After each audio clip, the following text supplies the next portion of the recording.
Assalamualaikum teman-teman. Perkenalkan, saya Nazila Nurafita. Jadi di sini saya akan menjelaskan tentang proses perpindahan panas.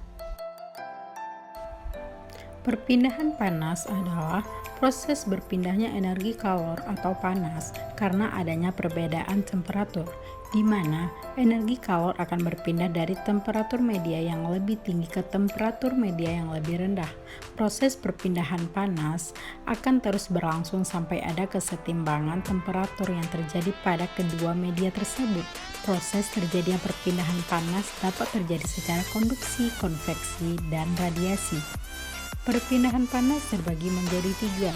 Yang pertama konduksi, yang kedua konveksi, dan yang ketiga radiasi. Pengertian konduksi. Konduksi adalah perpindahan panas melalui zat padat yang tidak ikut mengalami perpindahan. Artinya, perpindahan kalor pada suatu zat tersebut tidak disertai dengan perpindahan partikel-partikelnya. Contohnya, knalpot motor menjadi panas saat mesin dihidupkan, dan yang kedua, tutup panci menjadi panas saat dipakai untuk menutup rebusan air. Pengertian konveksi. Konveksi adalah perpindahan panas melalui aliran yang zat perantaranya ikut berpindah.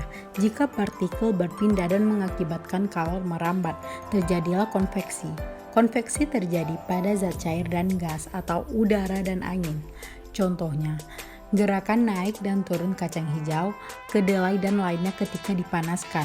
Yang kedua, terjadi angin darat dan juga angin laut. Pengertian radiasi. Perpindahan kalor tanpa zat perantara merupakan radiasi, yang artinya radiasi adalah perpindahan panas tanpa zat perantara.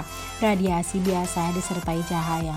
Contohnya, yang pertama, panas matahari sampai ke bumi walau melalui ruang hampa, dan yang kedua, tubuh terasa hangat ketika berada di dekat sumber api.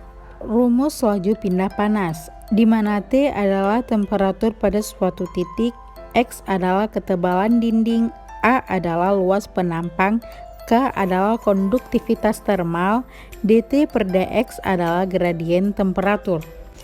Faktor yang mempengaruhi laju pindah panas. Yang pertama, ketebalan dinding.